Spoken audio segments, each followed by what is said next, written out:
Devotees Hare Krishna అండి అందరికి. ఇంకా మనం క్లాస్ స్టార్ట్ చేసుకుందాం. అందరూ మ్యూట్ లో ఉండండి మాతాజీస్ ప్రభుజీస్. మనము ఒక 3 days బ్యాక్ మనము భక్తి సిద్ధాంత సరస్వతి ఠాకూర్ల తిరోభావ దినోత్సవాన్ని జరుపుకున్నాము. ఆ సందర్భంగా మనము ఈరోజు భక్తి సిద్ధాంత సరస్వతి ఠాకూర్ల గురించి ఈరోజు మనం చెప్పుకుందాము. కాసేపు వైష్ణవుల యొక్క కీర్తన చేస్తే స్వయంగా శ్రీకృష్ణ భగవానుడికి చాలా ఇష్టం. అందుకనే వైష్ణవ కీర్తనతోని ఈరోజు మనము క్లాస్ చేసుకుందాము. హరే కృష్ణ. సునీత మాతాజీ హరే కృష్ణ. हरे कृष्ण माता जी। हरे कृष्ण माता जी। హరే కృష్ణ సునీత మాతాజీ ప్రేయర్స్ చేయండి.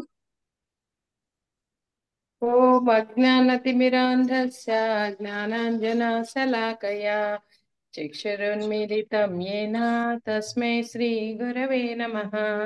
नमो ओं विष्णुपादाय कृष्णप्रेष्ठाय भूतले श्रीमते भक्तिवेदान्त स्वामिनीति नामिने।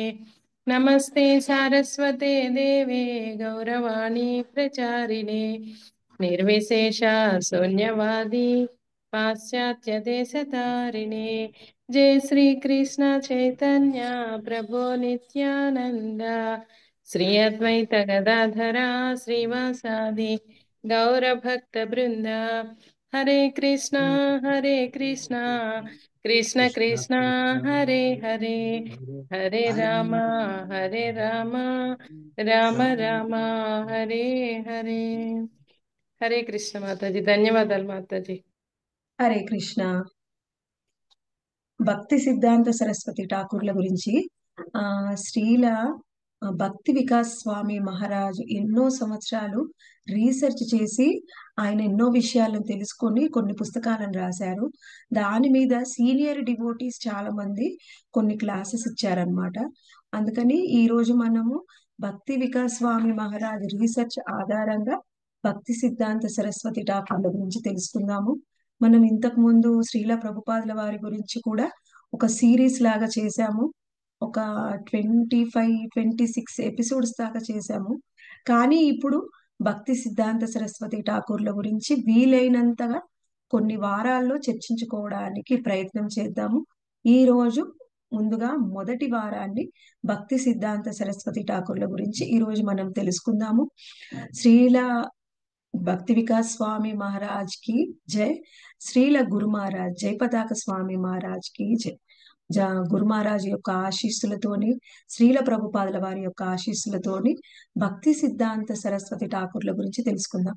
భక్తి సిద్ధాంత సరస్వతి ఠాకూర్లకి ఎక్కువగా మనకి భక్తులందరూ కలిసి ఇచ్చిన బిరుదు ఏమిటి అంటే లయన్ గురు. అంటే ఆయన భక్తి అయినా సరే ప్రచారం అయినా ఒక సింహం లాగా చేశారనమాట.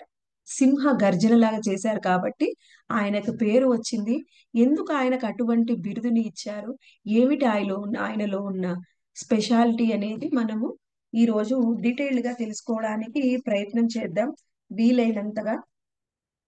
మనకి ఎక్కువగా మనం ఎక్కువ సార్లు ఆ కథలు కూడా విన్నాము.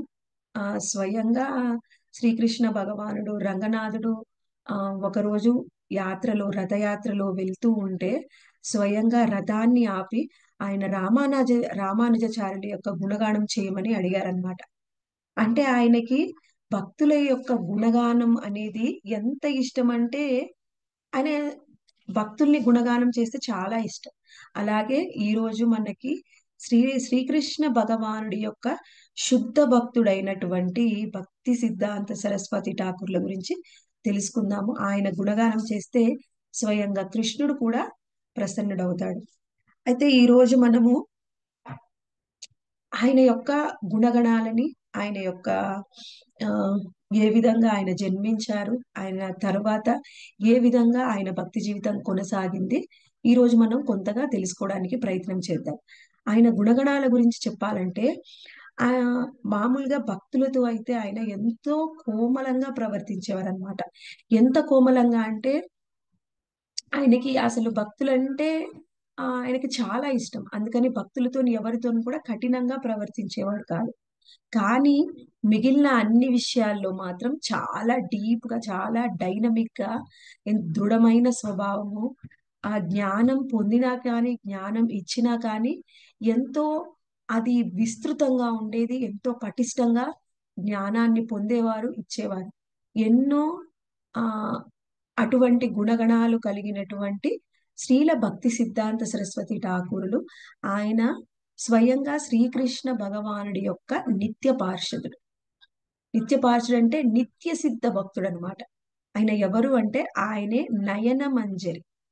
నయన మంజరి, ఆ పేరులోనే నయనము అని, కళ్ళు అనేది వస్తున్నాయి. ఆయన ఎవరి నయనాలు అంటే రాధాకృష్ణులు వాళ్ళు ఒకళ్ళనొకళ్ళు చూసుకున్నప్పుడు ఆ చూపులకి ఒక రూపాన్ని ఇస్తే ఆ రూపమే నయన మంజరి. ఆయనే భక్తి సిద్ధాంత సరస్వతి ఠాకూరులు. ఆ భక్తి సిద్ధాంత సరస్వతి ఠాకూరులు శ్రీల భక్తి వినోద్ ఠాకూర్ యొక్క పుత్రుడు. భక్తి సిద్ధాంత సరస్వతి ఠాకూర్లు ఆ ఆయనకి ముందుగా ఒక వివాహం చేసుకున్నారు. ఆ వివాహం చేసుకున్న తర్వాత 15 సంవత్సరాల వయసులో ఆ తర్వాత ఆ సంవత్సరాల తర్వాత ఒక పుత్రుడికి జన్మనిచ్చి మొదటి భార్య మరణిస్తుంది. తరువాత ఇంకొక భార్యను వివాహం చేసుకుంటారు. ఆ భార్యకి భక్తి సిద్ధాంత సరస్వతి ఠాకూర్లు జన్మిస్తారనమాట. అయితే ఏ సమయంలో ఎలా జరిగింది అది తెలుసుకుందాం ముందుగా. శ్రీల భక్తి సిద్ధాంత సరస్వతి ఠాకూరుల యొక్క జననం తెలుసుకునే ముందుగా అది ఏ సందర్భంలో జరిగింది.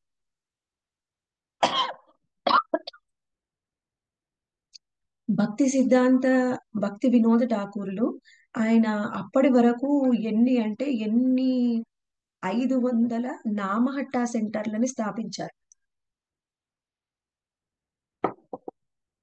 500 నామహట్టా సెంటర్లను స్థాపించారు. ఒక్కొక్క నామహట్టా సెంటర్ లో 2000 మంది భక్తులు వస్తూ ఉండేవారు. అంతగా ప్రచారం చేసినప్పటికీ ఆయనకి ఒక చింత పట్టుకుంది. నా తరువాత మొత్తము ఈ ప్రచార ఉద్యమాన్ని సాగించగలిగిన వాళ్ళు ఎవరు అని ఆయన చాలా డీప్ గా థింక్ చేశారనమాట. ఆయన అలా చింతన పడుతూ ఉంటే ఆయనకి ఒక రోజు స్వయంగా జగన్నాథ్ కలలో కనిపించారు. జగన్నాథ్ కలలో కనిపించి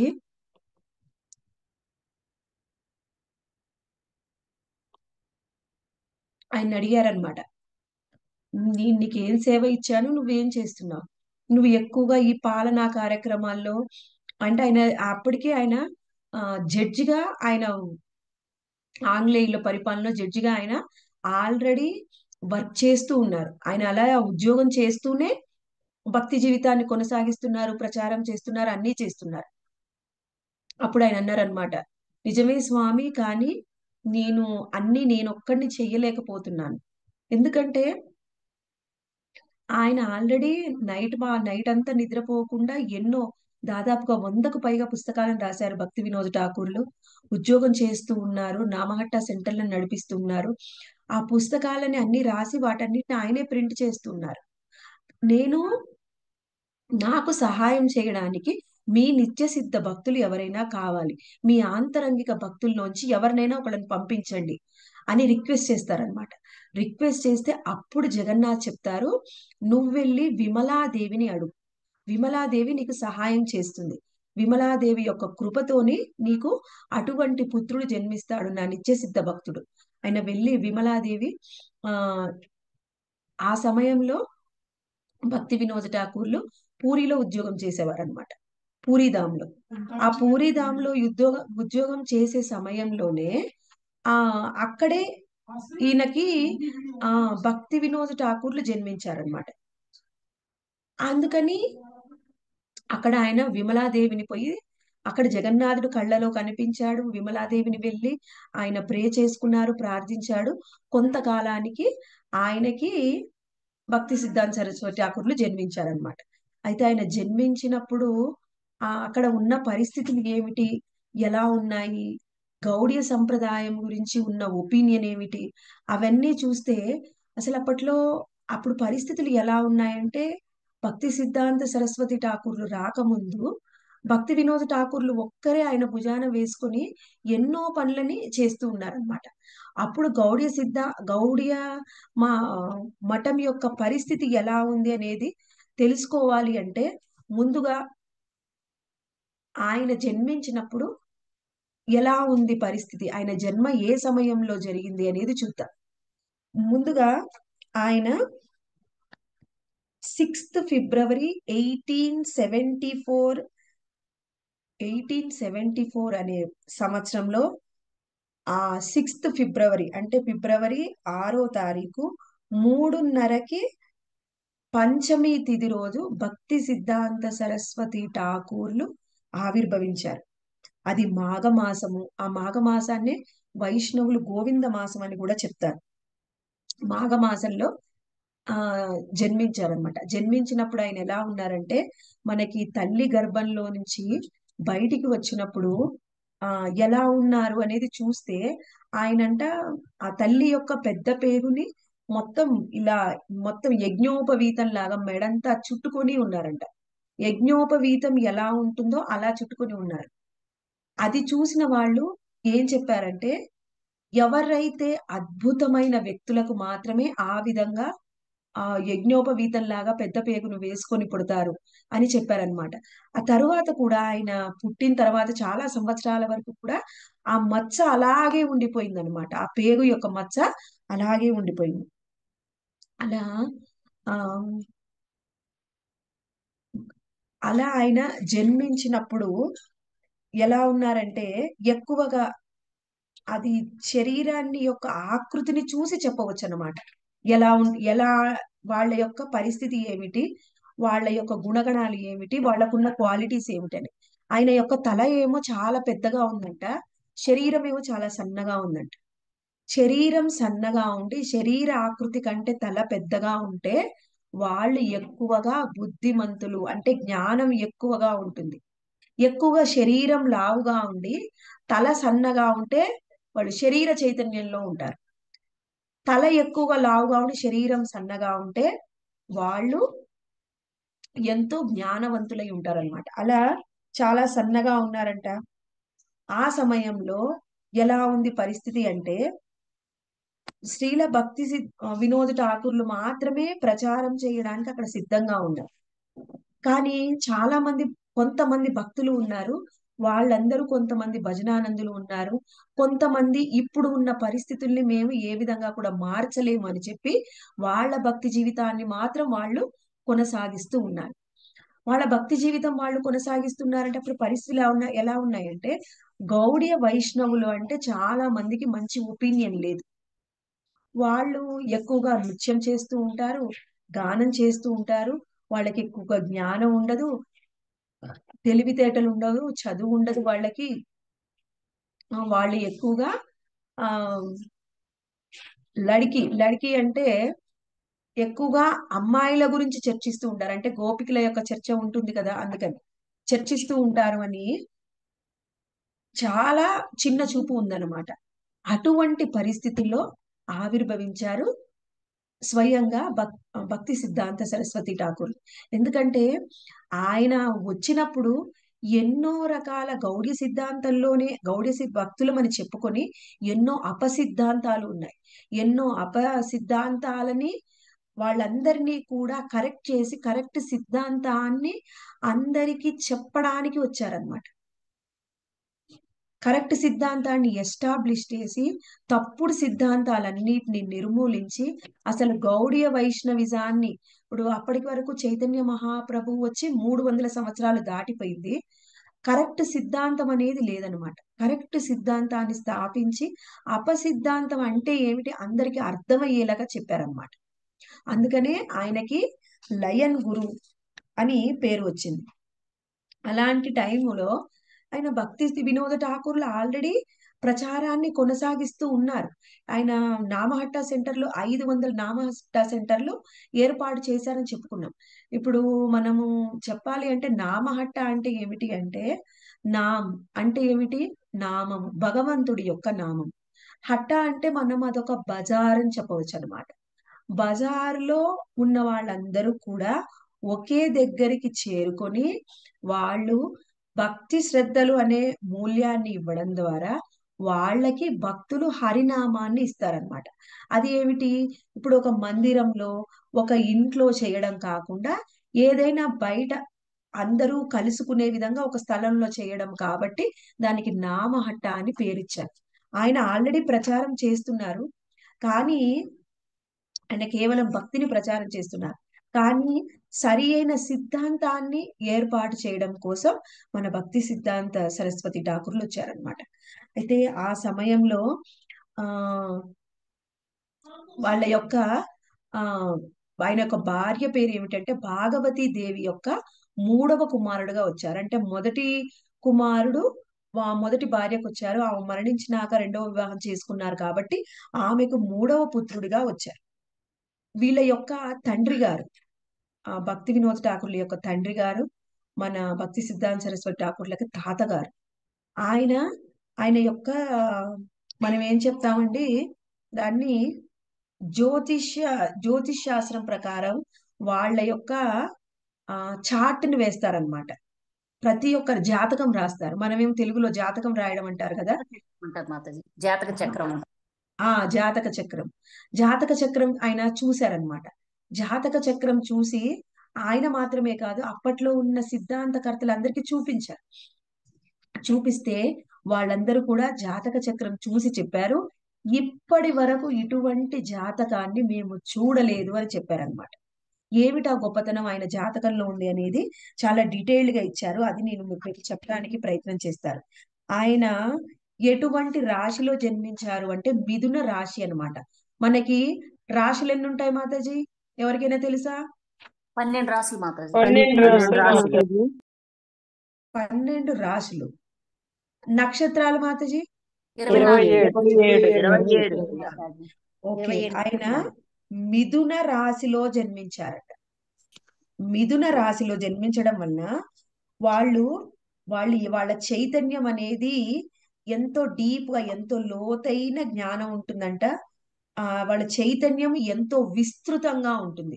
అంటే ఇప్పుడు మనం చూడండి, హరే కృష్ణ మాతాజీ, వాళ్ళ చైతన్యం అనేది ఎంతో విస్తృతంగా ఉంటుందన్నమాట. ఇప్పుడు చూడండి, మన ఆలోచన మన చైతన్యం అనేది మనకు తెలిసిన విషయాల వరకు మనకి ఎంత తెలుసో అంతవరకే ఆలోచిస్తూ ఉంటాం. అంటే ఏమిటి, మన చైతన్యం అనేది నేరోగా ఉందన్నమాట, చిన్నగా ఉంది. అంటే హద్దులు ఉంది, కానీ ఆయన చైతన్యానికి హద్దులు లేవంటే ఎంతో విస్తృతమైన చైతన్యము, ఎంతో లోతైన చైతన్యం అనమాట ఆయనది. అది మిథున రాశి వాళ్ళకి అది ప్రత్యేకంగా ఉంటుంది.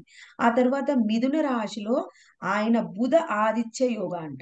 బుధ ఆదిత్య యోగా అంటే బుధుడు, ఎవరికైతే బుధుడు ఉత్తమ స్థాయిలో ఉంటారో వాళ్ళకి వాక్ శక్తి ఎక్కువగా ఉంటుంది. వాళ్ళ వాక్ శక్తి ఎలా ఉంటుందంటే వాళ్ళు ఎవరితో అయినా కానీ ఏదైనా మాట్లాడి వాళ్ళని కన్విన్స్ చేయగలరు. ఎంత అంటే వాళ్ళ మాట ఎంతో తీయగా వెన్నెలాగా ఉంటుంది. వాళ్ళు ఎలా అంటే ఎవరితో అయినా ఏదైనా చెప్తే ఆ చెప్పింది పోయి ఎదుటి వాళ్ళ యొక్క హృదయంలో ముద్ర పడిపోతుంది అనమాట, అంతగా చెప్పగలరు. అలా ఆయనకి బుధుడు చాలా ఉచ్చ స్థాయిలో ఉన్నారు కాబట్టి వాక్ శక్తి బాగుంది, ఎంతో తీయగా మాట్లాడతారు, ఎదుటి వాళ్ళ హృదయాన్ని గెలుచుకోగలరు మాటల ద్వారా. తర్వాత ఆదిత్య యోగా అంటే సూర్యుడు కూడా ఎంతో ఉచ్చ స్థాయిలో ఉన్నారు. సూర్యుడు ఎవరికైతే ఉచ్చ స్థాయిలో ఉంటారో వాళ్ళు శరీర దారుఢ్య పరంగా చాలా స్ట్రాంగ్ గా ఉంటారు, ఆరోగ్యంగా ఉంటారు, చాలా బలిష్టమైన శరీరం ఉంటుంది. వాళ్ళు శారీరకంగా ఉత్తమ స్థితిలో ఉంటారు. సూర్యుడు ఉచ్చ స్థాయిలో ఉన్నవాడు. ఆయనకు బుధుడు సూర్యుడు కూడా ఉచ్చ స్థాయిలో ఉన్నారు. ఆ తర్వాత ఎవరికైతే గురుడు ఉచ్చ స్థాయిలో ఉంటారో వాళ్ళు ఏదైనా సరే నేర్చుకోవడానికి సిద్ధంగా ఉంటారు. ఎంతగా నేర్చుకుంటారంటే ఇప్పుడు ఏదైనా ఒక పుస్తకం చూసారనుకోండి, ఆ పుస్తకాన్ని ఈజీగా చూడడము, చదవడము, ఇంకా తెలుసుకోవడం, అంతేగాని అందులో ఏదో అర్థం కాలేదని మనలాగా ఒక టీచర్ని పెట్టి తెలుసుకోవడము, అర్థం కాలేదనడము, వేరే వాళ్ళని అడిగి తెలుసుకోవడం, అవన్నీ ఏం లేవన్నమాట. ఒక పుస్తకం చూడడము, చదవడము, ఇంకా వెంటనే ఆయనకు అర్థమైపోతుంది. ఏది కూడా ఒక డౌట్ ఉందని ఎవరి దగ్గరికి వెళ్ళి ఆయన అడగవలసిన అవసరం లేదు. అంత ఉచ్చ స్థాయిలో ఉందన్నమాట గురుడు. అన్ని ఆయనకు ఉచ్చ స్థాయిలోనే ఉన్నాయి. గురువు కూడా ఉచ్చ స్థాయిలో, తర్వాత చంద్రుడు ఎవరికైతే ఉచ్చ స్థాయిలో ఉంటారో వాళ్ళు మానసికంగా చాలా దృఢంగా ఉంటారు. ఎంత దృఢంగా ఉంటారంటే వాళ్ళని ఎవరు కూడా మాటల్లో గెలవలేరు, డామినేట్ చెయ్యలేరు. డామినేట్ చేయడం అంటే ఇప్పుడు మనం ఎవరైనా ఒకటి చెప్పామనుకోండి, మనకి మనం చెప్పింది తప్పు కానీ ఒప్పు కానీ వేరే వాళ్ళు కన్విన్స్ చేయొచ్చు మనని, లేకపోతే డామినేట్ చేసి వాళ్ళు అనుకుంది చెప్పవచ్చు. కానీ ఎవరు కూడా ఆయన్ని డామినేట్ చేయలేరు. ఆయన ఏదంటే అదే.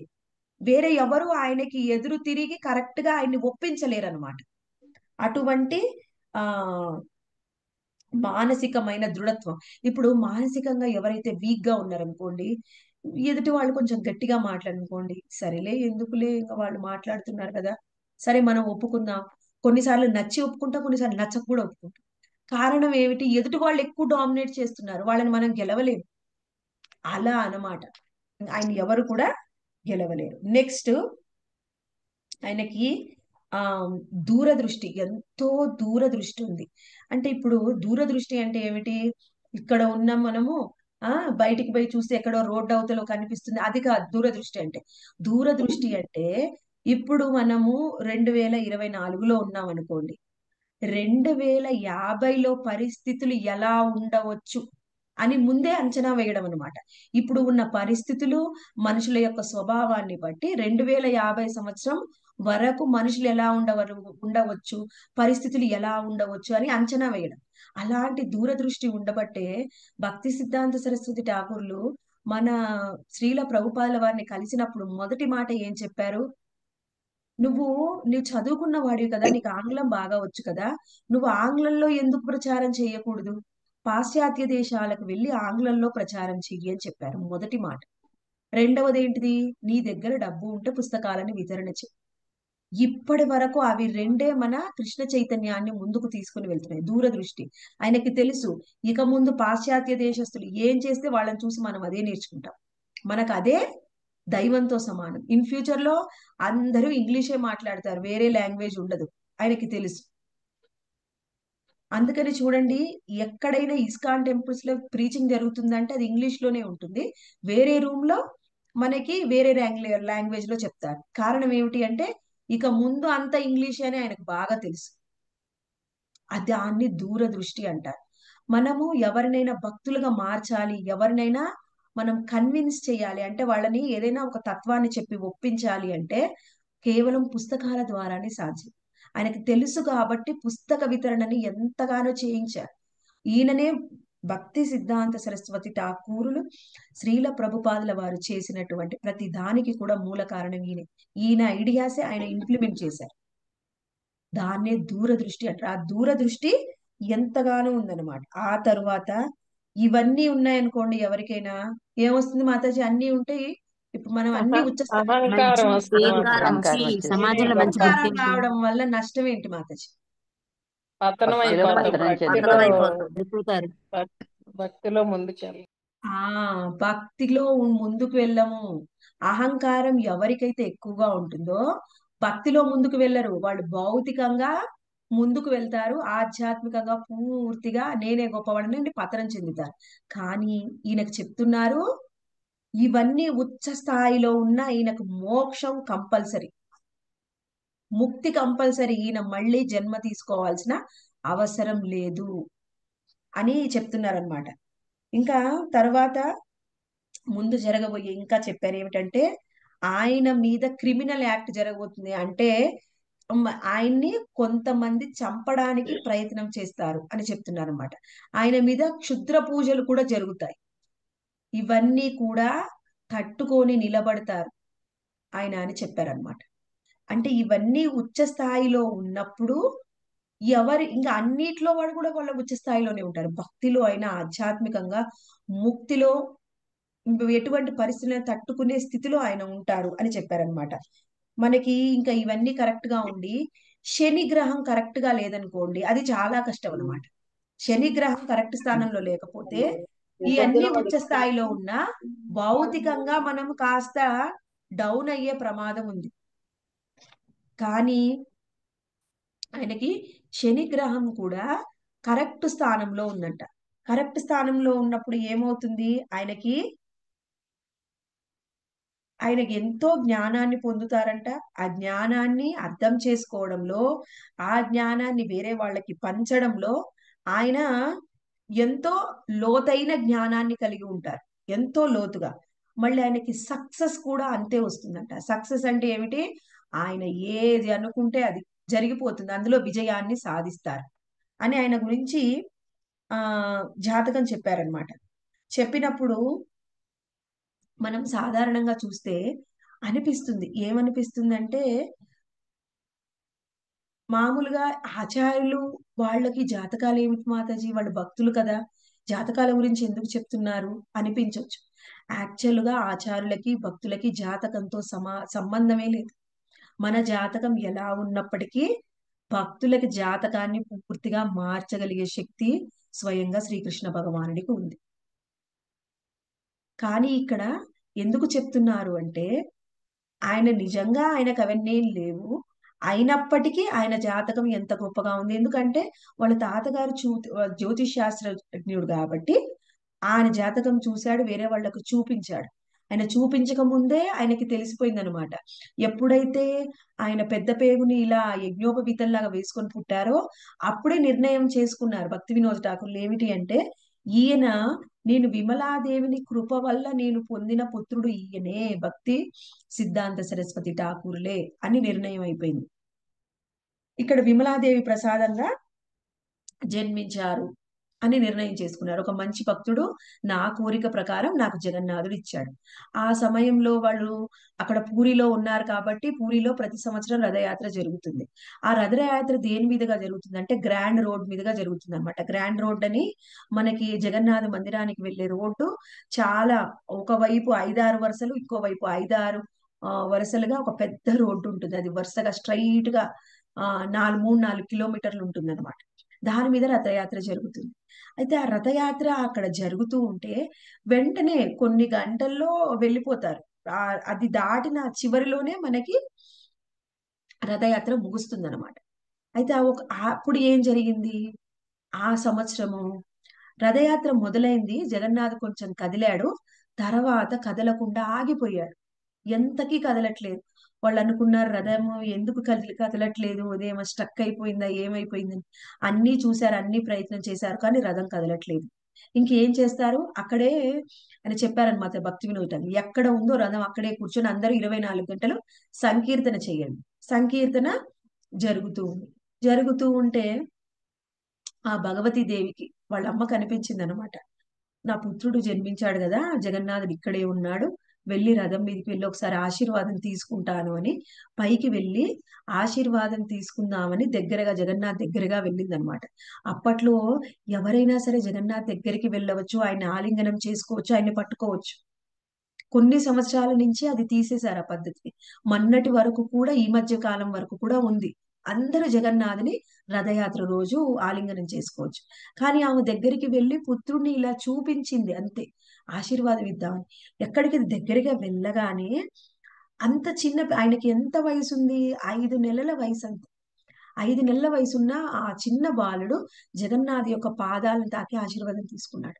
ఆయన ఎప్పుడైతే ఇలా ఆశీర్వాదం తీసుకున్నాడో వెంటనే జగన్నాథు ఆయన యొక్క మాలని ఆయన మెళ్ళో వేశాడు అనమాట. అందరూ చూశారు, ఆ సంతోషించారనమాట. ఈ చిన్న పిల్లవాడికి జగన్నాథ్ ఆశీర్వాదం దొరికింది. అలా ఆమె ఆశీర్వాదం తీసుకుంది. ఆ తరువాత వెంటనే రథం దిగిందనమాట. ఆవిడ రథం దిగిన కొంతసేపటికే రథం కదిలి జగన్నాథుడు మళ్ళీ రథయాత్ర పూర్తి చేశాడనమాట. అంటే ఏమిటి, ఆయన కోసం అంతసేపు అక్కడ ఆగారు. అదే రోజు 5 నెలల సమయం, ఇంకా 5 నెలలు నిండాయో లేదో ఆయనకి, ఆ సమయంలో ఆయనకి అన్నప్రసన చేశారనమాట. అన్నప్రసన మనం ఎలా చేస్తామండి, ఒక పాయసం చేస్తాము, తీసుకొని వెళ్ళి మనం పిల్లలకి పెడుతూ ఉంటాం. అక్కడ మాత్రము వాళ్ళు అన్నప్రసన ఎలా చేశారు,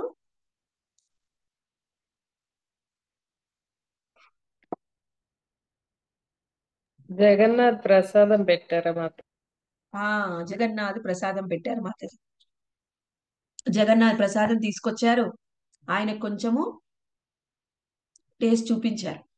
తర్వాత అన్నప్రసన్న రోజు ఏం చేస్తారండి, పిల్లలు పట్టుకోవడానికని అన్ని రకాలు పెడతారు అక్కడ. డబ్బులు, నగలు, బట్టలు, ఆ వాళ్ళకి ఇంకా ఏమేమి వాళ్ళ మనస్తత్వం అర్థం చేసుకోవడానికి ప్రయత్నం చేయడానికి అన్ని పెడతారు. అన్ని పెడితే మన మన భక్తి సిద్ధాంత సరస్వతి ఠాకూర్లు ఆయన కాస్త ముందుగా వెళ్ళి అసలు ఏది చూడలేదు, ఏది పట్టించుకోలేదంట. ముందుగా వెళ్ళిపోయి డైరెక్ట్ గా శ్రీమద్ భాగవతాన్ని పట్టుకున్నారంట. ఇంక ఏది చూడలేదన్నమాట. అప్పుడే అందరు అన్నారనమాట, ఖచ్చితంగా ఈయన భాగవత ప్రచారకుడు అవుతాడు అని. ఆ రోజే నిర్ణయం చేసుకున్నాను అనమాట, చిన్నప్పుడే. ఎందుకంటే ఈ రోజు నేను భాగవతంలో 3వ స్కందంలో ఆ ఏం చెప్తున్నారు అంటే, నిత్య సిద్ధ భక్తులు అనేవాళ్ళు, ఆయన ఉద్ధవుడు కూడా ఎలాంటి వాళ్ళు, సహజ సిద్ధంగా పుట్టినప్పటి నుంచి వాళ్ళకి ఆ భక్తి భావం ఉంటుంది. ఇప్పుడు సాధన భక్తులు మనలాంటి వాళ్ళకి ఎవరో ఒక భక్తులు కలిసినప్పుడు, ఎవరో ఒక భక్తుల యొక్క సహాయంతోని, వాళ్ళ కృపతోని మనం భక్తి జీవితంలోకి వస్తాం. కానీ ఈ నిత్య సిద్ధ భక్తులకు అలా అవసరం లేదండి. వాళ్ళకి సహజ సిద్ధంగా పుట్టుకతోనే ఆ భక్తి భావం ఉంటుంది. లేకపోతే అంత చిన్న బాలుడు జగన్నాథ్ యొక్క పాదాలని ఎలా దర్శనం చేసుకున్నాడు, పాదాలకు దండం పెట్టుకున్నాడు 5 నెలల కాలంలో, అదంతా వాళ్ళకి సహజ సిద్ధంగా ఉంటుందన్నమాట.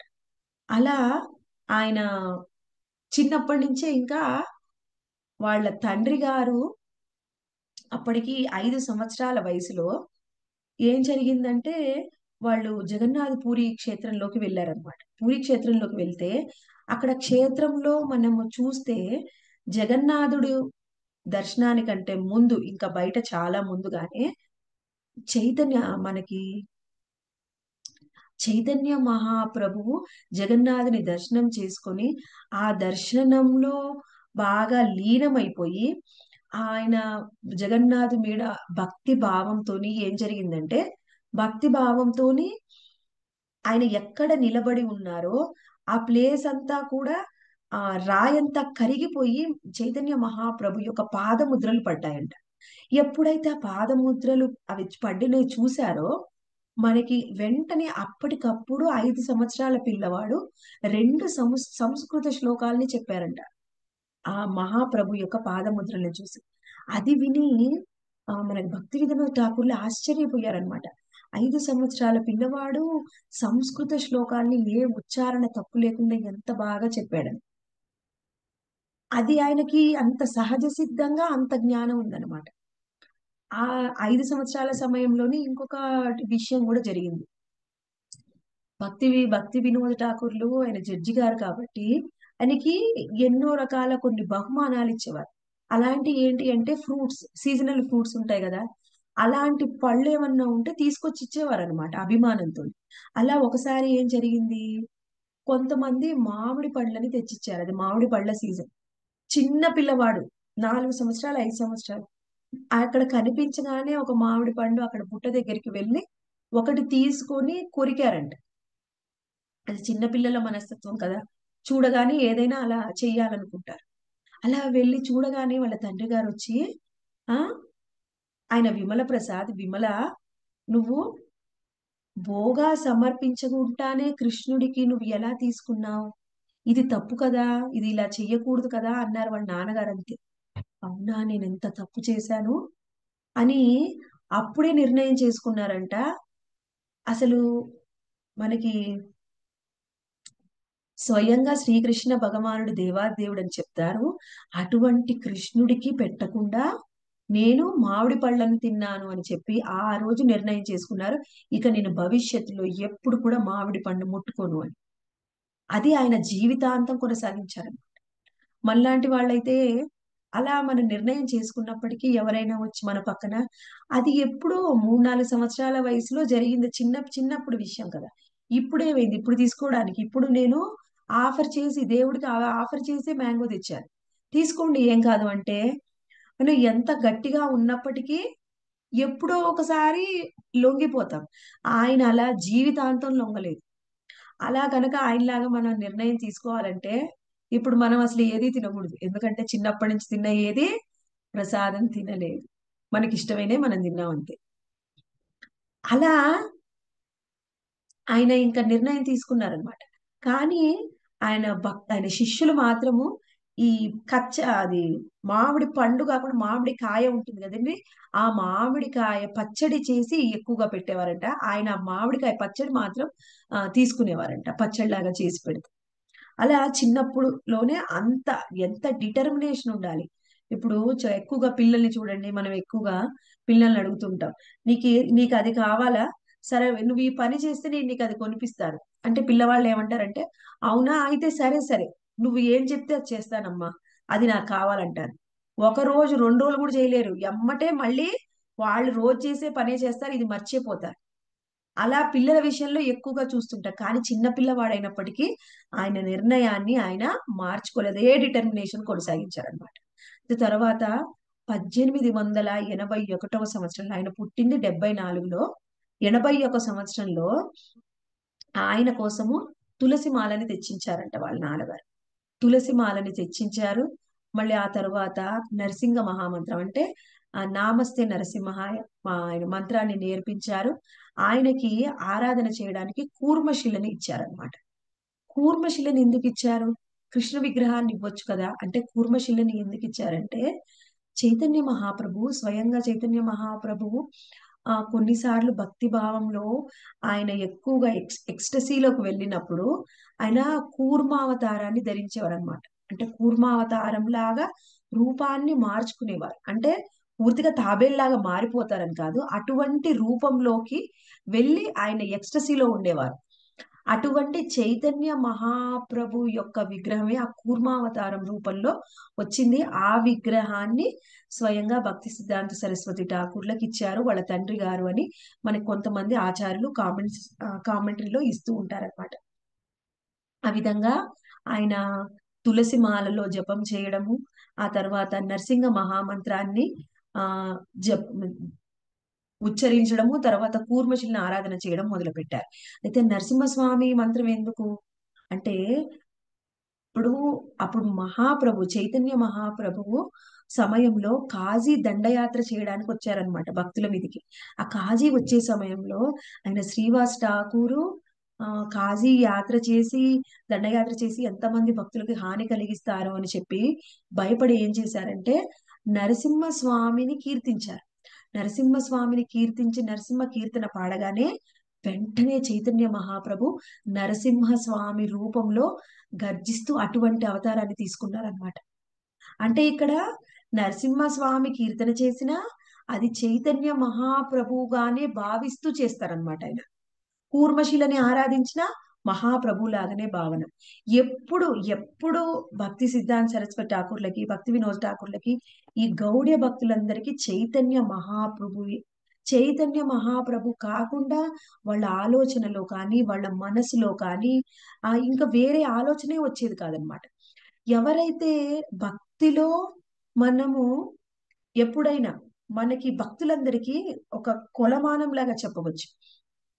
ఏమిటంటే, ఎవరైతే భక్తులు మహాప్రభువు మీద వాళ్ళకి ఎక్కువగా భక్తి భావం పెరుగుతుందో అప్పుడు మనం భక్తిలో పురోగతి చెందుతున్నాము అనడానికి ఒక ప్రతీక అనమాట. భక్తిలో మనము పురోగతి మహాప్రభువు మీద భక్తి భావం రానంత వరకు వాళ్ళు భక్తిలో పురోగతి ఇంకా మొదలు కాలేదని అర్థం. నేను మొదటిసారిగా మాయాపూర్ వెళ్ళినప్పుడు అండి, చైతన్య మహాప్రభు మాయాపూర్ వెళ్ళిన వాళ్ళకి తెలుసు. ముందుగా మనం మందిరంలోకి వెళ్ళగానే పంచతత్వ విగ్రహాలు ఉంటాయి. ఆ తర్వాత కొంచెం పక్కగా వెళ్తే మనకు రాధాకృష్ణ మరియు అష్టసఖిల విగ్రహాలు ఉంటాయి. ఫస్ట్ సారి వెళ్ళినప్పుడు ఆ వాళ్ళు ఏం చేశారంటే అక్కడ వాళ్ళు సెక్యూరిటీ గార్డ్ వాళ్ళు ఆపేశారు. ఆపేసి ఇక్కడ మీరు ఉండండి, కాసేపైనాక అక్కడికి వెళ్ళవచ్చు, అక్కడ ఎక్కువైపోయింది రష్, ఇక్కడ ఉండండి, మీ తర్వాత పంపిస్తామన్నారు. అయితే నాకు ఎంత కోపం వచ్చిందంటే, ఇంత దూరం నుంచి వస్తే ఈయన రాధాకృష్ణుల దర్శనం చెయ్యనియట్లేదు అని సెక్యూరిటీ గార్డ్ మీద కోపం వచ్చింది నాకు. కోపం వచ్చి నేను అక్కడికే వెళ్తానన్నాను అనమాట. అంటే ఆయన సరే వెళ్ళండి అని పంపించాడు. అక్కడ సెక్యూరిటీ గార్డ్స్ కూడా భక్తుల్ని ఎక్కువగా బాధ పెట్టరు, ఎవరైనా గట్టిగా మేము చేస్తామండి అంటే వాళ్ళు ఓకే అంటారనమాట. సరే అని తర్వాత రాధాకృష్ణ దర్శనం చేసుకున్నాక వచ్చి మహాప్రభుని దర్శనం చేసుకున్నా. అంటే కనిపిస్తున్నారు కానీ మనసు లేదు. తర్వాత మాయాపూర్ వెళ్ళిన తర్వాత సెకండ్ టైం కూడా నాకు ఇంకా రాధాకృష్ణ మీదనే ఉంది. థర్డ్ టైం వెళ్ళినప్పుడు మాత్రము ఫస్ట్ చైతన్య మహాప్రభుని మాత్రమే దర్శనం చేసుకోవాలనిపించింది.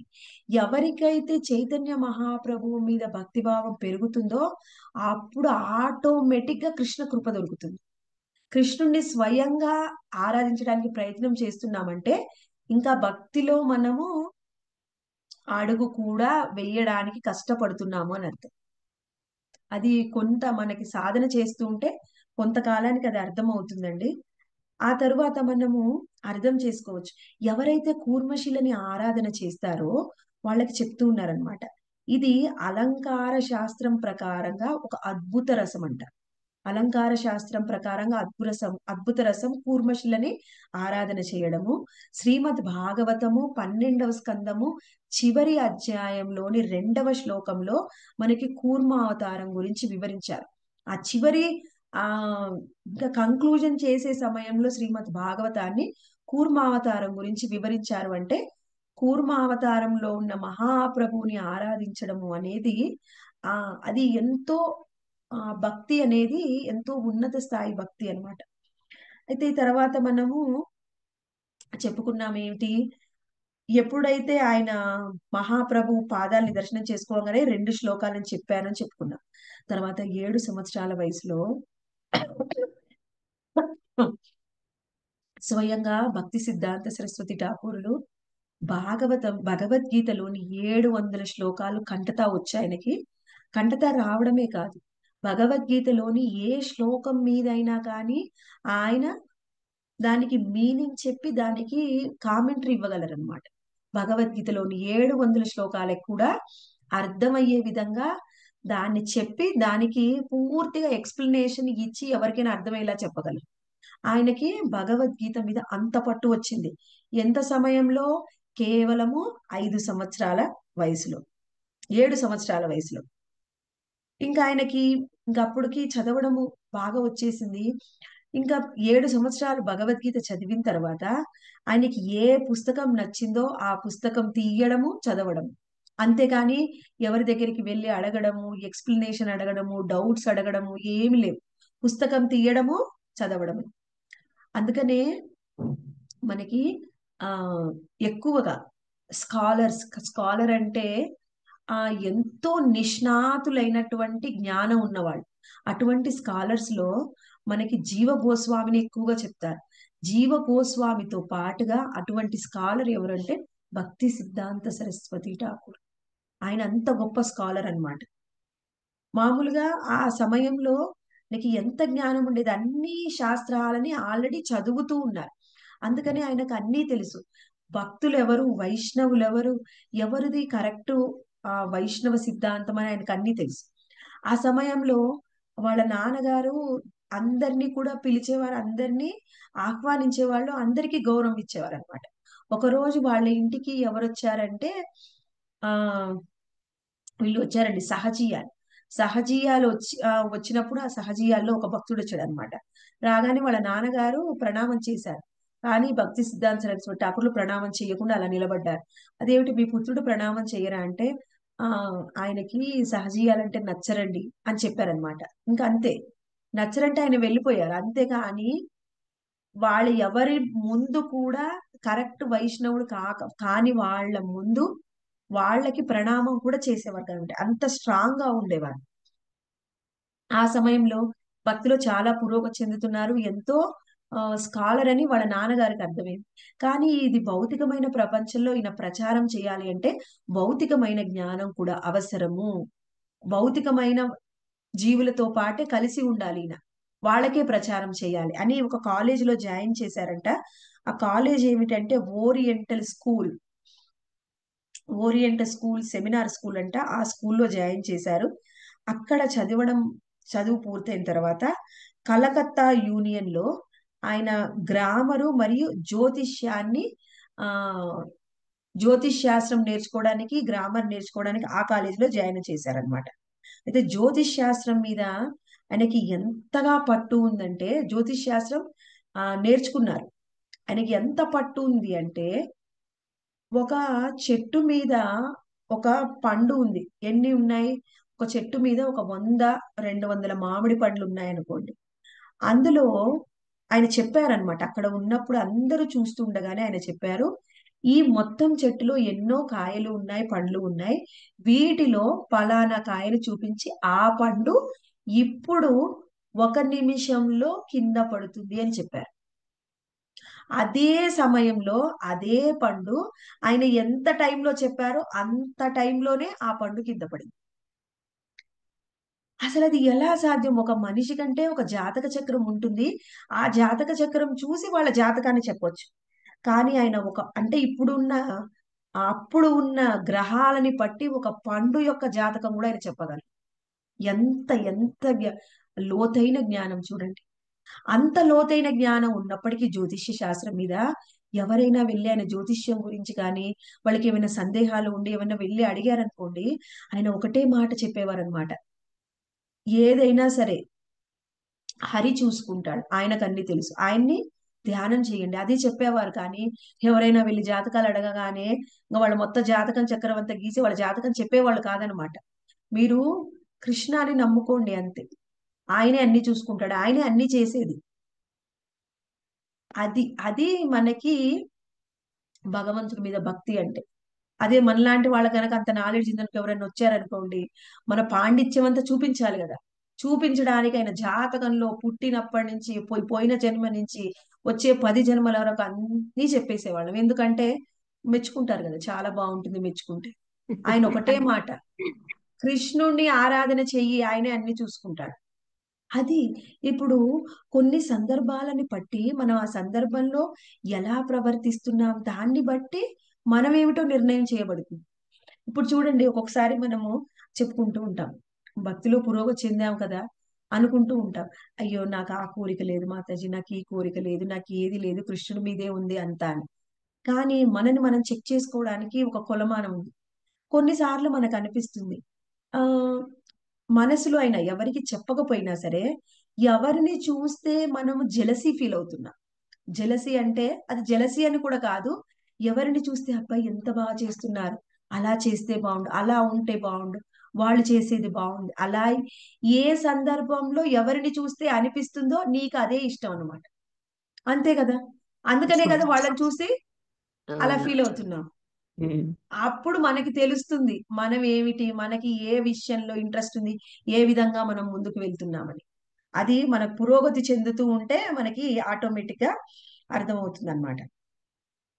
అయితే ఆయనకి ఎన్ని చదివినప్పటికీ, ఆయన ఇంగ్లీష్ గ్రామర్ నేర్చుకుంటున్నారు, జ్యోతిష్ శాస్త్రాన్ని అధ్యయనం చేస్తున్నారు. ఎన్ని నేర్చుకున్నప్పటికీ కూడా వాళ్ళ తండ్రి గారు రాసినటువంటి పుస్తకాల మీదే మనసు ఉండేదన్నమాట. ఆయన ఎంతగానో వాళ్ళ తండ్రి గారు రాసినటువంటి పుస్తకాలను అధ్యయనం చేసేవారు. టైం ఉంటే ఆయన పుస్తకాలు చదవడానికి ఇంట్రెస్ట్ చూపించేవారు అనమాట. ఎలా అంటే ఇప్పుడు మనకి ఆ మన భగవద్గీత భాగవతాన్ని చదవడానికి ఎలా ఇంట్రెస్ట్ చూపిస్తామో, ఇంక ఎన్ని పుస్తకాలు ఉన్నప్పటికీ వేరేవి ఇంకెన్నున్నా, గ్రామర్ కానీ జ్యోతిష్ శాస్త్రమే కాదు ఇంకా ఎన్నో ఉన్నప్పటికీ ఆయన తండ్రి గారి మీద పుస్తకాల మీద ఎంతో శ్రద్ధ ఉండేదన్నమాట. అందుకే ఇన్ ఫ్యూచర్ లో కూడా ఆయన గౌడీయ మఠంలో ఒక పద్ధతి పెట్టారనమాట. చాతుర్మాస్య సమయంలో వాళ్ళ తండ్రి గారు రాసినటువంటి పుస్తకాలనే భక్తి సిద్ధాంత సరస్వతి ఠాకూర్ల శిష్యులు అందరూ కూడా చదివేవారు చాతుర్మాస్య సమయంలో. అలా నియమాన్ని పెట్టారు. ఎందుకంటే ఆ పుస్తకాల్లో ఉన్న జ్ఞానం అనేది ఎంతో లోతైన జ్ఞానం. ఎన్నో పుస్తకాలలోని సంగ్రహించి రాశారనమాట భక్తి వినోద్ ఠాకూర్. అందుకని ఎంతో మనసు ఉండేదన్నమాట ఆయనకి. ఆ సమయంలో వాళ్ళ తండ్రి గారు ఒక ప్రింటింగ్ మిషన్ తీసుకొచ్చారు. దానికి శ్రీ చైతన్య యంత్రము అని పేరు పెట్టారు. ఆ ప్రింటింగ్ మిషన్ లో వాళ్ళ నాన్నగారు రాసినటువంటి పుస్తకాలన్నిటిని కూడా ముద్రణ చేసి వితరణ చేయడానికి ప్రయత్నం చేసేవారనమాట. ఆయనకి ఎంతగా ఉండేదంటే నాలెడ్జ్, ఆ పుస్తకాల్లో ఏం రాశారు దానికి పూర్తిగా ఆ ఒక ఒక యంత్రాన్ని ఉపయోగించి ఆ ముద్రణ చేయడానికి ఆ యంత్రంలో ఉన్నటువంటి చిన్న మెకానిజం కూడా తెలుసంట ఆయన. యంత్రంలో ఉన్న చిన్న మెకానిజం తెలుసు, ఆ పుస్తకాలని ఎలా ప్రింట్ చేయాలి, ఎలా ఎడిట్ చేయాలి, మొత్తము అన్నిట్లో కూడా జ్ఞానం ఉంది. అలా అసలు ఎలా ఉండేవారంటే ఆ భక్తి సిద్ధాంత సరస్వతి ఠాకూర్ వాళ్ళ నాన్నగారికి పిఏ లాగా వర్క్ చేసేవారు అనమాట. ఆయన అంత గొప్ప స్కాలర్ అయినా వాళ్ళ నాన్నగారు వెళ్తూ ఉంటే ఆయన పక్కన ఉండి ఆయన బ్యాగ్ పట్టుకోవడానికి చాలా ఇష్టపడేవారు. అంటే ఏమిటి అక్కడ, నా తండ్రి గారు అని చూడట్లేదు, ఆయన ఒక గొప్ప వైష్ణవుడుగా చూస్తున్నారు. ఎంత గొప్ప వైష్ణవుడు అంటే ఆయన నిత్యసిద్ధ భక్తుడు. ఆయనకి తెలుసు ఆయన కమలమంజరి, ఈయన నయనమంజరి, ఆయనకి తెలుసు కాబట్టి ఒక గొప్ప వైష్ణవుడికి ఎంత విలువ ఇయ్యాలో అంత విలువిచ్చేవారు. ఆయన తండ్రి గారికి ఏదైనా కొంచెం సేవ చేయడానికి చాలా ఇష్టపడేవారు అనమాట. అంటే ఏమిటి, ఎంత జ్ఞానం ఉన్నప్పటికీ వైష్ణవ సేవకి ఎంత విలువ ఇయ్యాలో ఆయన చూపించేవారు. వైష్ణవ సేవ అనేది వైష్ణవ సేవ అనేది అంత ముఖ్యము. వైష్ణవ సేవ ప్రతిది కూడా ఆచరించి చూపించారనమాట. ఆ తర్వాత మనము ఒక రోజు ఏం జరిగిందంటే, వాళ్ళ తండ్రి గారుతో కలిసి ఇద్దరు కులిన అనే గ్రామానికి వెళ్ళారు. గ్రామంలో వాళ్ళు రాత్రి రావడానికి ఇబ్బంది అయింది, అందుకని రాకుండా ఉదయమే తిరిగి వచ్చారనమాట. ఉదయమే తిరిగి వస్తే ఏం జరిగింది అప్పుడు, అందరూ ఆశ్చర్యపోతున్నారు. ఆశ్చర్యపోయి మీరు ఎక్కడి నుంచి వచ్చారు, అదే మేము అక్కడ కులినా గ్రామం నుంచి వచ్చాం. అక్కడికి పోయి ఎలా వచ్చారు, మీరు ఎలా ఉన్నారు, అక్కడ ఏం జరిగిందని అన్ని అడుగుతున్నారు. ఎందుకంటే ఆ గ్రామంలో ఒక మందిరం ఉంది. ఆ మందిరంలో ఒక భూత్ అన్నమాట, అంటే ఒక పిశాచం తిరుగుతూ ఉంది ఆ మందిరం చుట్టుపక్కల. ఎవరైతే వెళ్తారో అక్కడి నుంచి వాళ్ళ మీద రాళ్లు వేస్తుంది. అయితే వాళ్ళు వెళ్ళినప్పుడు మరి మిమ్మల్ని ఏమనలేదా? ఏమనలేదు. ఎందుకు, ఏం చేశారు? మేము అక్కడికి వెళ్ళాము, హరే కృష్ణ మహామంత్రాన్ని జపించాము అంతే. అవునా, ఎవరు ఆ భూతు, ఎక్కడి నుంచి వచ్చింది, ఎందుకు అక్కడ ఉంది అంటే, ఆ భూతము ఎవరో కాదు, ఆ భూతము స్వయంగా అక్కడ మందిరంలో ఉన్నటువంటి భక్తుడే ఆ భూతంలాగా మారాడు. మరి భక్తుడు భూతంలాగా ఎలా మారాడు? భక్తుడు భూతంలాగా ఎలా మారాడంటే, అక్కడ మందిరంలో ఉంటూ మందిరంలో వచ్చినటువంటి కొంతకాలం మందిరంలో ఉన్నప్పుడు ఏం జరుగుతుంది, అందరు గౌరవం ఇస్తారు, ఎంతో మంది డొనేషన్స్ ఇస్తూ ఉంటారు. ఆ డొనేషన్స్ అన్నిటిని మిస్యూజ్ చేయడము, ఆ గౌరవాన్ని మిస్యూజ్ చేయడము, ఆ మందిరంలో ఉంటూ ఎవరైతే ఇటువంటి తప్పుడు పనులు చేశాడనమాట ఆ భక్తుడు, తప్పుడు పనులు చేశాడు కాబట్టి తరువాత ఆ మందిరంలో దయ్యంలాగా పుట్టాడు, దయ్యం అయిపోయాడు. అంటే ఏమిటి, ఆయన ఎప్పుడు మరి మా భగవంతుడి నామాన్ని స్వీకరించలేదా అంటే స్వీకరించారు. మరి ఎందుకు ఆయనకు అలాంటి పరిస్థితి వచ్చింది అడిగారనమాట. అడిగితే ఆయన ఏం చెప్పారంటే, కేవలము ఆయన పదాలని పలికారంతే, కానీ ఎప్పుడు నామాన్ని పలకలేదు. భగవంతుడి నామం పలకలేదు, కేవలము పద ఉచ్చారణ చేశారు. అంటే భగవంతుడి నామము అనే భావంతోని ఎప్పుడు ఆయన నామజపం చేయలేదు, కేవలం ఆ పద ఉచ్చారణ మాత్రమే చేశారు. అందుకని ఆయన అక్కడ ఇంకా దయ్యంలాగా తిరుగుతున్నారు. మరి ఇప్పుడు ఉన్నాడా అంటే లేదు, ఇప్పుడు ముక్తి లభించింది. ఎలా లభించింది? ఎందుకంటే మేము ఎక్కడికి వెళ్ళి నామాన్ని ఉచ్చరించాం కాబట్టి ఆ నామ శ్రవణ చేయడం వల్ల ఆయనకి ఉద్ధరణ జరిగింది ఆ రాక్షసుడికి అని చెప్పారనమాట ఆ దయ్యానికి. అంటే ఏమిటంటే చూడండి, ఎంత రాక్షసులైనా ఎంత భూతాలైనా చిన్నప్పుడు భగవంతుడు పోయిన జన్మలో భగవంతుడి డబ్బు తీసుకుని ఎగ్గొట్టి ఆయననే మోసం చేసినటువంటి పాపాత్ములమైనా సరే భగవంతుడి యొక్క నామాన్ని ఉచ్చరిస్తే, ఎవరైతే భక్తి శ్రద్ధలతో నామాన్ని తీసుకుంటారో ఈ జన్మలో పోయిన జన్మల్లో పాపపు రాశి కూడా, కొండలాగా ఉన్న పాపపు రాశి కూడా కరిగిపోతుంది. కాసేపు అలా నామం విన్నారో లేదో వాళ్ళకి ఏం లభించింది, ఆ దయ్యము ఆత్మ నుంచి ముక్తి లభించి వాళ్ళకి ఇంకొక శరీరం లభిస్తుంది. శరీరం కూడా లభించని స్థితిలో ఉన్న వాళ్ళకి శరీరం వచ్చింది కాసేపు నామం వింటే. అక్కడ మనం అర్థం చేసుకోవాలి ఆయన నామంలో ఉన్నటువంటి ఎంత గొప్పతనం అని. అలా ఆయన నామాన్ని జపించడము, వాళ్ళ తండ్రి గారి యొక్క పుస్తకాల్ని పదే పదే చదవడానికి ఎక్కువగా శ్రద్ధ చూపిస్తూ ఉండేవాడు. అయితే ఆయనకి అన్ని చదివేస్తున్నారు. ఆయన అప్పుడు గౌడీయ వైష్ణవ సంప్రదాయంలో ఉన్న ఎన్నో పుస్తకాలు చదివినప్పటికీ భక్తి సిద్ధాంత సరస్వతి ఠాకూర్లకి వాళ్ళ తండ్రి గారు ఆ ఆయన మన జీవ గోస్వామి గారు రాసినటువంటి షట్ సందర్భాలు, శ్రీల జీవ గోస్వామి యొక్క షట్ సందర్భాలు ఎప్పుడైతే చదివారో అప్పుడు ఆయనకి కంప్లీట్ గా ఫీల్ అనిపించింది అనమాట, నాకు పూర్తి జ్ఞానం లభించింది అనే ఆత్మ సంతృప్తి లభించింది. ఆయన వేదాలు చదివారు, మళ్ళీ ఉపనిషత్తులు కూడా చదివారు. ఉపనిషత్తులు కూడా చదివినప్పటికీ కూడా ఆయనకు లభించని సంతృప్తి జీవ గోస్వామి యొక్క షట్ సందర్భాలు చదవడం వల్ల లభించిందనమాట. ఉపనిషత్తుల్లో కూడా జ్ఞానం అనేది మనకి డైరెక్ట్ గా లభించకపోవచ్చు, కానీ అప్పటి వరకు ఉన్న అన్ని శాస్త్రాల యొక్క సారాన్ని మనకి జీవ గోస్వామి షట్ సందర్భాల్లో ఇచ్చారు. అందుకనే జీవ గోస్వామి స్కాలర్ అంటారనమాట. ఎంతో జ్ఞానం ఉంది. ఆ సమయంలో కొంతమంది భక్తులు వచ్చి అడిగారనమాట. ఎవరు? కొంతమంది క్రిస్టియన్స్. వాళ్ళు ఏం చేశారంటే, వాళ్ళు ముందల్నే వాళ్ళ పుత్రుడిని అడిగారనమాట, భక్తి వినోద్ ఠాకూర్, నువ్వు బైబిల్ చదివావా? చదివాను. ఏముంది బైబిల్లో? ఏముంది బైబిల్లో అంటే, నాకు బ్రెడ్ నివ్వు. వాళ్ళు ఎక్కువగా ఇంగ్లీష్ లో అలా చెప్తారు, నాకు బ్రెడ్ నివ్వండి అంటే ఏమిటి, నాకు రొట్టె ముక్కని ఇవ్వండి, నాకు 2 రొట్టె ముక్కలు ఇవ్వండి, నన్ను బాగా చూసుకోండి, ఇదే ఉంది బైబిల్లో అని చెప్పారనమాట. అంటే బైబిల్లో ఉన్న జ్ఞానం ఏమిటి, మనకి ఏది కావాలో ఆ కోరికల్ని అడగడం, ఆ కోరికని తీర్చినందుకు ఆయనకు కృతజ్ఞత చెప్పడం, అదే బైబిల్లో ఉంది.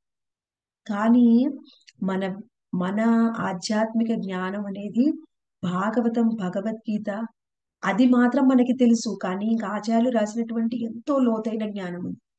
ఆ జ్ఞానం ముందు ఈ బైబిల్లో ఉండే జ్ఞానం ఎలాంటిదంటే రొట్టె ముక్కని అడగడం లాంటిది అని మనకి భక్తి వినోద్ ఠాకూర్లు, భక్తి సిద్ధాంత సరస్వతి ఠాకూర్లు చెప్పారనమాట.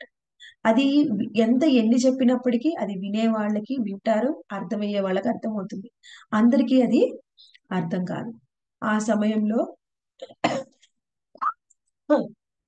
ఆయన ఏం చేశారంటే, ఆ సూర్య సిద్ధాంతము అని ఒక సిద్ధాంతం, ఆ సూర్య సిద్ధాంతాన్ని చదవడము, అర్థం చేసుకోవడమే చాలా కష్టం. ఏం సిద్ధాంతం మాతాజీ? హరే కృష్ణ. సూర్య సిద్ధాంతం సూర్య సిద్ధాంతం సూర్య ఆ, సిద్ధాంతం మాతాజీ. సూర్య సిద్ధాంతం. దాన్ని చదివేదే చాలా కష్టము. ఆయన ఆ సిద్ధాంతాన్ని పూర్తిగా అర్థం చేసుకుని ప్రతి శ్లోకానికి కూడా భాష్యాన్ని రచించారంట. అది ఆ శ్లోకాన్ని అర్థం చేసుకొని దానికి భాష్యాన్ని రచించడం వలన ఎంతమంది ఇంప్రెస్ అయిపోయారంటే భక్తి సిద్ధాంత సరస్వతి ఠాకూర్లు. ఇప్పుడు మనకి చూడండి, ఇప్పుడు ఏదైనా చంద్ర సిద్ధాంతం, సూర్య సిద్ధాంతం చాలా టఫ్ అన్నమాట. అయితే అది ఆ సిద్ధాంతాన్ని బెంగాలీలో దానికి తర్జుమా చేశారు, బెంగాలీలో ట్రాన్స్లేట్ చేసి దానికి భాష్యాన్ని రాశారనమాట. అప్పుడు ఆ సమయంలో పండిత్ మహేష్ చంద్ర చూడామణి, పండిత్ సుందర్ లాల్జీ, వీరందరూ కూడా చాలా గొప్ప పండితులు. ఆయన యొక్క పాండిత్యాన్ని చూసి భక్తి సిద్ధాంత సరస్వతి ఠాకూర్ల యొక్క పాండిత్యం, అప్పుడు ఆయన పేరేమిటండి? కేవలము విమల ప్రసాద్ మాత్రమే. ప్రసాద్. ఆయనకి బిరుదు ఇచ్చారు, సరస్వతి అనే బిరుదు.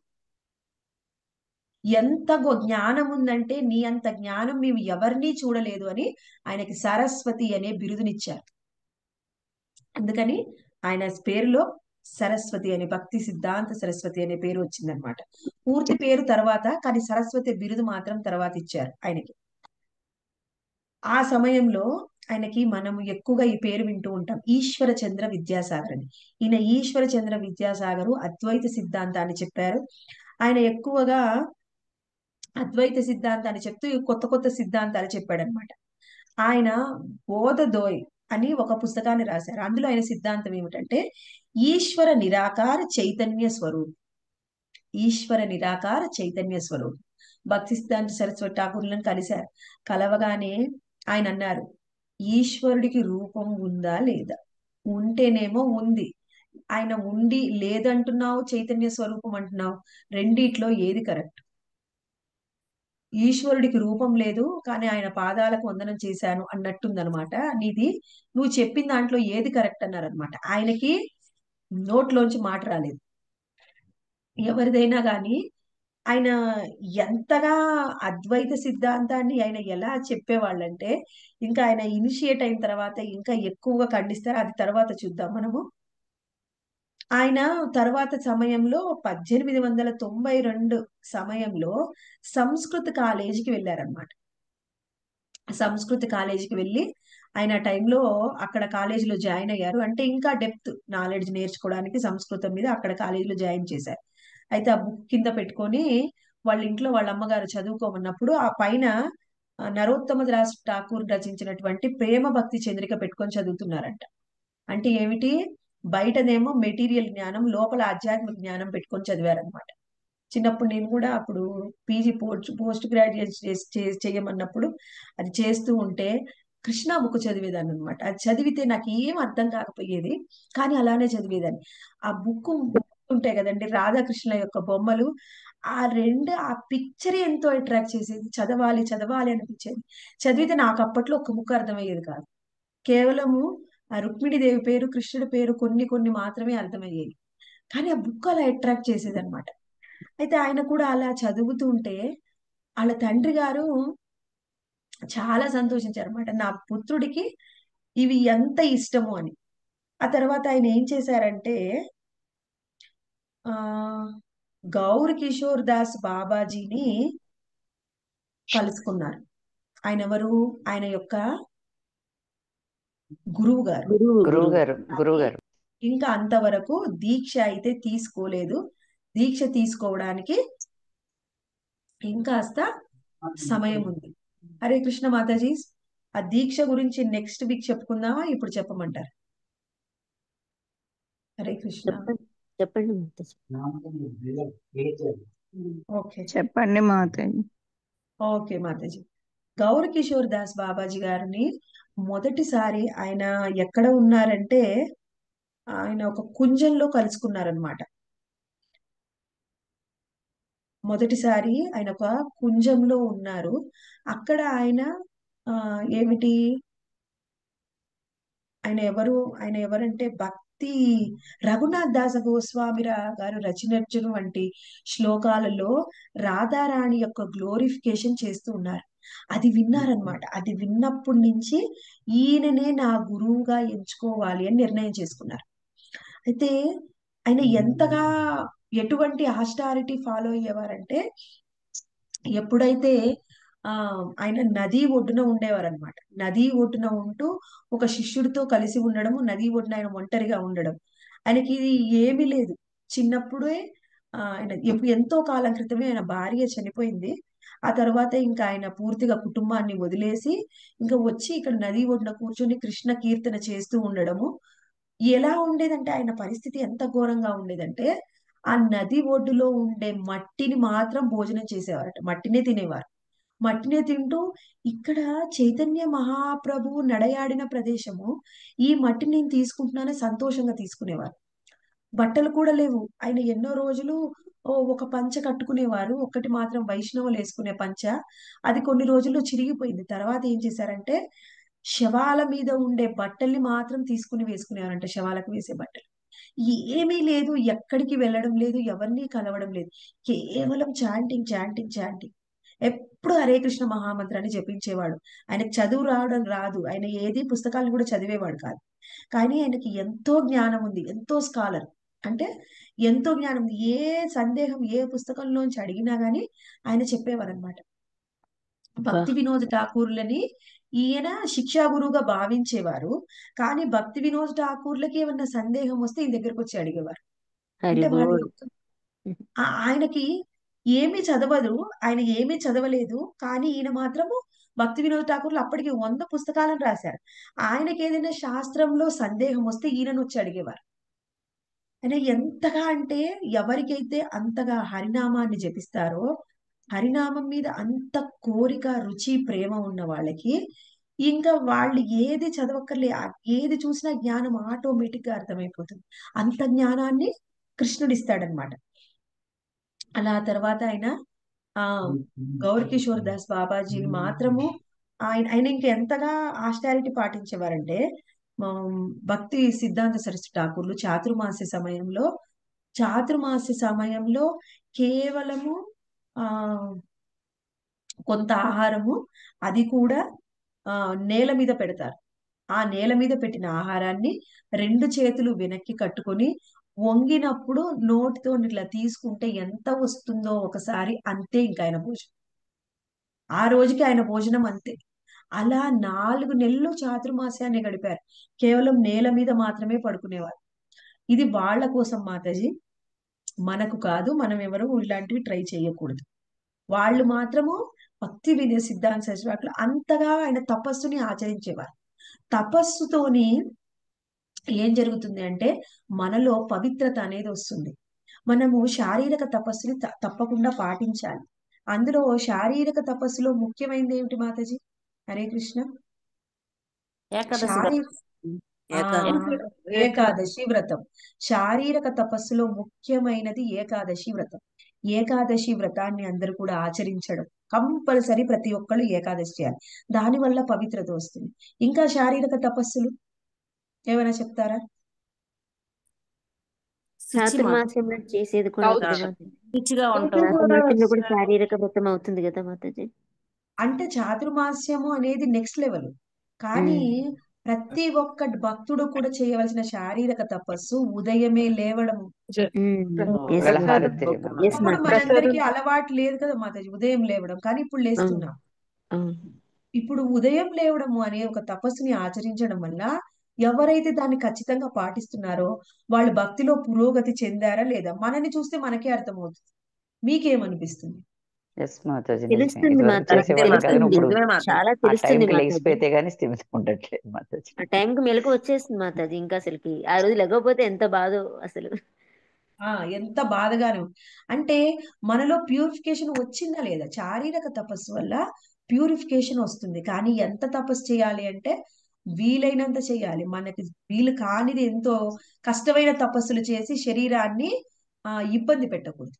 శరీరాన్ని ఇబ్బంది పెట్టే తపస్సులు మానేయాలి. అంటే ఇబ్బంది పెట్టమంటే ఆ శరీరం జబ్బు పడేలాంటి తపస్సులు చేయకు. కానీ మినిమం తపస్సులు అందరం తప్పకుండా చెయ్యాలి. అలా ఆయన తర్వాత ఎన్నో పుస్తకాలని రచిస్తూ ఉన్నారనమాట.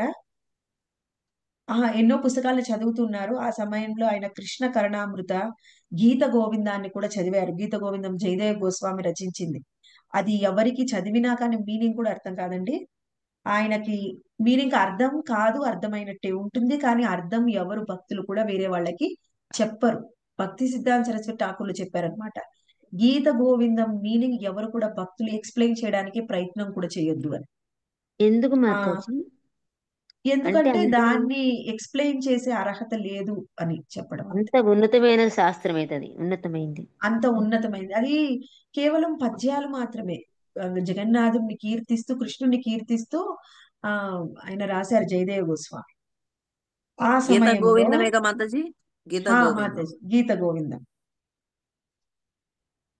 అయితే ఆయన సమయంలో ఏం చేస్తున్నారంటే సంస్కృతం నేర్చుకుంటున్నారు కదండి. సంస్కృతం నెక్స్ట్ లెవెల్ నేర్చుకుంటున్నారనమాట. అందులో ఆయన పండిత్ పృథ్వీశ్వర్ శర్మ దగ్గర నేర్చుకుంటున్నారంట. ఆ సమయంలో ఏం జరిగిందంటే ఈ సంస్కృతంలో మనం లెవెల్ పెరుగుతున్నా కొద్దీ అందులో సందులు ఉంటాయి, పాణీలు అని ఉంటాయంట. అయితే ఈ సందుల్ని ఆయన నేర్పించిన ఆయనంట సంవత్సరం నేర్చుకున్నాడంట. కానీ భక్తి సిద్ధాంత సరస్వతి ఠాకూర్ 3 రోజుల్లో సందుల్ని నేర్చుకున్నారు. ఆ అయ్యో. పాణీలని 2 వారాల్లో నేర్చుకున్నారంట. అయితే ఆ పాణీలను నేర్చుకోవడానికి కొంతమందికి జన్మలు జన్మలు పడుతున్నా గానీ అర్థం కావంట ఆ పాణీలు. ఆయన 2 వారాల్లో నేర్చుకుంటే ఆయన చెప్పే మాస్టర్ ఏమన్నాడంటే కొంచెమన్నా సంస్కృతానికి విలువ అయ్యా, అంత విలువ లేకుండా అలా అలా నేర్చేసుకుంటున్నాం అన్నారనమాట. విలువ అనేది ఆయన దృష్టిలో సంస్కృతానికే విలువ పడిపోయింది.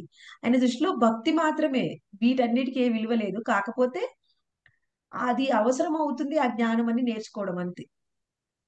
అంత గొప్పగా ఆయన నేర్చుకున్నారనమాట. ఆ తరువాత ఆయన ఇదొక్కటి నేను చెప్పి ముగిస్తానండి. త్రిపుర రాజా ఉండేవారు. అంటే ఆ సమయంలో ఇంకా రాజులు ఉన్నారు. అయితే ఈ త్రిపుర రాజా ఆయన అప్పుడు అనుకున్నారు మీకు ఆయన అన్ని చదువుకున్నాను. ఈ ఒక్క విషయం చెప్పడం మర్చిపోయాను. ఏం జరిగిందంటే ఈ సంస్కృతము నేర్చుకున్నప్పుడు ఏ కాలేజీలో ఆయన జాయిన్ అయ్యారో ఆ కాలేజీ ప్రిన్సిపల్ ఉంటారు కదండి. ఆ కాలేజీ ప్రిన్సిపల్ ఏం చేశాడంటే ఆయన అందరి ముందు క్లాస్ చెప్తూ ఉన్నారనమాట. ఏం చెప్తున్నారంటే ఎవరిలో అయినా ఉత్తమమైన గుణాలు వస్తే వాళ్ళలో భక్తి వస్తుంది అని చెప్పారు ఆయన. అప్పుడు ఆయన భక్తి సిద్ధాంత సరస్వతి ఠాకూర్లు ఏమన్నారంటే భక్తి ఉంటే ఇటువంటి గుణాలన్నీ ఆటోమేటిక్ గా వస్తాయి. భక్తి ముఖ్యము, గుణాలు కాదు. గుణాల వల్ల భక్తి రాదు, కానీ భక్తి ఉంటే గుణాలన్నీ వస్తాయన్నారు. ఆయన వాదించారు. కానీ ఈయన ఏం చేశారంటే శాస్త్రంలోంచి కొటేషన్స్ తీసుకొని చెప్పారు. అందరి ముందు చెప్పేసరికి ఆయనకి ఎలా అనిపిస్తుంది? ఆయన గిల్టీ ప్రిన్సిపల్ కి ఫీలింగ్ గిల్టీ ఇన్సల్ట్ గా ఫీలింగ్ అనిపిస్తుంది. ఆ తర్వాత ఏం చేశారు, ఇంకా ఆయన ఆ కాలేజీని వదిలేశారు. ఇంకా ఆయన వెళ్ళడానికి లేదనమాట, ఇంకా కాలేజీ వదిలేశాడు. అందరి ముందల ప్రూవ్ మాత్రం చేశారు. అప్పుడు ఏం జరిగింది, మరి కాలేజీ వదిలేశాడు, ఇంకేమంటారు, కాలేజీ చదువు అయిపోయింది, అందరూ కొంచెం యుక్త వయసుకు వస్తే ఏం చేయాలి, పెళ్లి చేసుకోవాలి. కానీ వివాహం. ఈయనకి వివాహం వివాహం మీద ఆయనకు శ్రద్ధ లేదు. మరి ఏం చేయాలి, ఏదో ఒకటి చేయాలి కదా. ఆ టైంలో ఆయనని త్రిపుర రాజా ఆహ్వానించారు. ఆహ్వానించినప్పుడు అక్కడికి వెళ్ళారనమాట. వెళ్ళి ఆయన ఆయనకి చెప్పారు, వాళ్ళ తండ్రి గారు జైవ ధర్మ అని ఒక పుస్తకం రాశారు. అది ఎంతో ఉన్నతమైన జ్ఞానం అన్నమాట. దాని మీద ఈ త్రిపుర రాజాకి వాళ్ళ పిల్లలకి ఆయన దాని గురించి ఎంతో అందంగా ఎంతో ఉన్నతంగా అర్థమయ్యే విధంగా చెప్పారనమాట. అసలు వాళ్ళు ఇంప్రెస్ అయిపోయారనమాట. ఇంప్రెస్ అయిపోయి మాట లేదు నోట్లోంచి మాట లేదు వాళ్ళకి. అలా ఇంప్రెస్ అయిపోయి అలా ఆయన చెప్పింది వింటూ ఉన్నారనమాట. ఆయన ఎంత గొప్ప స్కాలర్ అని వాళ్ళు ఏం చేశారంటే, ఆయన రాజరత్నాకర్ అని ఒక పత్రిక నడిపిస్తున్నారు. దానికి ఎడిటర్ ని మన భక్తి సిద్ధాంత సరస్వతి ఠాకూర్లు చేశారు. ఆయన దానికి ఎడిటర్ గా ఉంటూ వాళ్ళ పుత్రులకి గ్రామరు బెంగాలీ మరియు సంస్కృతం నేర్పించమని అడిగారు. ఆయన బెంగాలీని సంస్కృతాన్ని ఆ రాజా యొక్క పుత్రులకి నేర్పిస్తూ ఉన్నారు. అది ఎలా నేర్పిస్తున్నారంటే, జీవ గోస్వామి ఎప్పుడు జీవ గోస్వామి హరినామ వ్యాకరణం అంటే, వ్యాకరణం అంటే గ్రామరు, వ్యాకరణం నుంచి భక్తిని ఎలా నేర్పించాలి అనేది హరినామ వ్యాకరణం అని రాశారనమాట జీవ గోస్వామి. ఇది ఎక్కడి నుంచి రాశారంటే, చైతన్య మహాప్రభు ఆల్రెడీ దాన్ని ఆచరించారు. చైతన్య మహాప్రభు ఉన్నప్పుడే ఆయన సంస్కృత వ్యాకరణాన్ని అందరికి నేర్పించేవాడు, అందులో నుంచి భక్తిని నేర్పించేవాడు అనమాట. దాని మీదనే జీవ గోస్వామి హరినామ వ్యాకరణం అనే పుస్తకం రాస్తే, ఆయన వ్యాకరణం నేర్పిస్తున్నా అనే పేరుతోని హరిభక్తిని నేర్పారనమాట ఆయన పిల్లలకి, ఆ రాజుగారి యొక్క పిల్లలకి. అంటే అది చూడండి ఎంత భక్తి భావం అంటే, ఇప్పుడు మన దగ్గర ఏది ఉంటే మన దగ్గరికి వచ్చిన వాళ్ళకి అదే ఇస్తాం కదండి. మన అవును. దగ్గర ఉన్నదే అంతే మనం వచ్చిన వాళ్ళకి ఇస్తాం. ఆయన Yes, ma'am. దగ్గర ఉన్నది భక్తి అయినప్పుడు ఆయన ఎవరి దగ్గరికి వెళ్ళినా భక్తే ఇస్తారు, వేరే ఏమి ఇవ్వలేరు. అందుకనే నారద మహాముని ఎక్కడికి వెళ్ళినా ఆ ఎవరిని కలిస్తే వాళ్ళు భక్తులైపోతారు. అలానే మన శ్రీల భక్తి సిద్ధాంత సరస్వతి ఠాకూర్లు కూడా ఎక్కడికి వెళ్తే అక్కడిని వాళ్ళని భక్తులుగా మార్చేసేవారు అనమాట. అటువంటి ఆ భక్తి వినోద మనకి భక్తి సిద్ధాంత ఠాకూర్లు తన గురువు గారిని ఎలాంటి సందర్భంలో కలిశారు, ఎలా ఆయన దగ్గర నుంచి హరినామ దీక్ష తీసుకున్నారు, ఆ తర్వాత భక్తిని ఎలా ప్రచారం చేశారు అనేది మనము నెక్స్ట్ వీక్ తెలుసుకుందాం. Mataji Hare Krishna. Any questions and Mataji comments? ఒక్క నిమిషం, రాజా రత్నాకర్ అనే పత్రికలో ఏంటి చెప్పారు అక్కడ నాకు ఎడిటర్ గా వర్క్ చేశారు మాతాజీ. ఓకే మాతాజీ, సిద్ధాంత్ సరస్వతి గారిని ఎడిటర్ గా చేశారు. అవును మాతాజీ. హరే కృష్ణ.